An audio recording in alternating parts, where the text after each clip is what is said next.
Hello दोस्तों, कैसे हो आप सब। जैसे कि आप जानते ही होंगे कि कैसे तालिबान ने अफ़गानिस्तान पर अपना कब्ज़ा कर लिया है और कैसे वहाँ पर वो आम जनता पर अत्याचार कर रहे हैं। लेकिन अब अफ़गानिस्तान में तालिबान के खिलाफ़ आवाज़ें उठनी शुरू हो गई है और एंटी तालिबान फोर्सेस तालिबान के खिलाफ़ एकजुट हो रही है। तो आइए इस वीडियो में देखते हैं कि अफ़गानिस्तान में क्या हालात है। तो दोस्तों, इस वीडियो में आगे बढ़ने से पहले मैं आपको बता दूं कि अगर ये वीडियो आपको अच्छी लगती है तो इसे ज़रूर लाइक कीजिए, शेयर कीजिए और हमारे चैनल को सब्सक्राइब कीजिए। तो आइए चलते हैं हमारे आज की इस वीडियो की तरफ। तो दोस्तों, जैसे कि मैंने कहा, अब अफ़गानिस्तान में एंटी तालिबान फोर्सेस एकजुट हो गई है और इन्होंने बरादर से सीधी टक्कर लेने का मन बना लिया है और अब वो तालिबान को सीधो चुनौती दे रहे हैं। लेकिन इससे अब तालिबान तिलमिला गया है, इसलिए उसने अपने सैकड़ों तालिबानी लड़ाकों को पंजशीर भेजा है और वो सारे तालिबानी लड़ाके पंजशीर को घेर कर बैठ गए हैं और वो पंजशीर के एंट्रेंस पर ही सारे लड़ाके जमा हुए हैं। लेकिन पंजशीर में नॉर्दर्न अलायंस के कमांडर अहमद मसूद ने कहा कि वो किसी भी हालत में तालिबान के सामने सरेंडर नहीं करेंगे।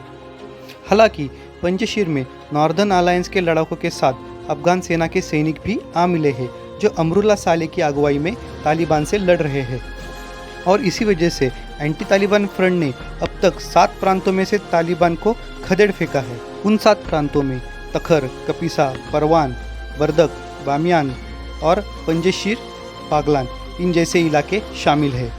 हालांकि तालिबानी अब तक काबुल में ज़्यादा ध्यान दे रहे थे, लेकिन एंटी तालिबान फ्रंट से मिले इस शिकस्त के बाद अब उन्होंने अपना मोर्चा पंजशीर की तरफ मोड़ लिया है। लेकिन माना जा रहा है कि तालिबान के आतंकवादी जो पंजशीर के एंट्री पॉइंट को घेर के बैठे थे, उनके साथ हुई नॉर्दर्न अलायंस की झड़पों के बाद 300 तालिबानी आतंकवादी मारे जाने की खबर है और पंजशीर के इन शहरों ने अब तक 20 तालिबानी आतंकवादियों को बंदी बना के भी रखा है। तो माना जाता है कि कुल मिला के 800 तालिबानी मारे जाने की खबर है। और इस मुठभेड़ के बाद नॉर्दर्न अलायंस के कमांडर अहमद मसूद ने कहा है कि हमने हमारी 1 इंच भी ज़मीन जाने नहीं दी है और हमने यहाँ से तालिबानी आतंकवादियों को खदेड़ दिया है। कि अहमद मसूद ने तालिबान के सामने सरेंडर करने से मना किया है, लेकिन उन्होंने बातचीत के दरवाजे भी खुले रखे हैं। उन्होंने कहा कि हम किसी भूभाग या किसी प्रांत के लिए नहीं लड़ रहे हैं, बल्कि हम पूरी कंट्री के लिए लड़ रहे हैं जो कि एक प्रांत में बसती है। आगे उन्होंने कहा कि हम अफ़गानिस्तान को ये रियलाइज़ कराना चाहते हैं कि आगे जाने का सिर्फ एक ही रास्ता है और वो है बातचीत। हम बातचीत कर रहे हैं और हम नहीं चाहते कि अफ़गानिस्तान में कोई युद्ध शुरू हो। हम तालिबान को ये एहसास दिलाना चाहते हैं कि अभी जो मैंने कहा है वो किसी अन्य चीज़ से या युद्ध में मिले किसी भी विजय से बहुत ज़्यादा महत्वपूर्ण है। और मैं एक बात अधोरेखित करना चाहता हूँ कि हमने इस आपदा और इस समस्या में विश्व के देशों के समुदाय से समेट और शांति प्रक्रिया में जितने जल्दी हो सके सहयोग करने के लिए कहा है।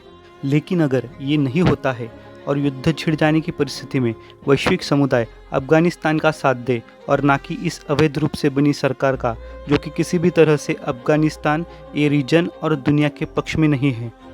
मैं मेरे किले में महफूज हूँ और जो कि पंजशीर वैली में है। पंजशीर वैली के लोग बहुत ही एकजुट हैं और वो अपना बचाव करना चाहते हैं और इसके लिए वो युद्ध करने के लिए भी तैयार है। तो दोस्तों, हमारी आज की ये वीडियो यही समाप्त होती है। आपको ये वीडियो कैसी लगी ये हमें कमेंट सेक्शन में ज़रूर बताइएगा। तो मिलते हैं नई वीडियो के साथ अगले भाग में।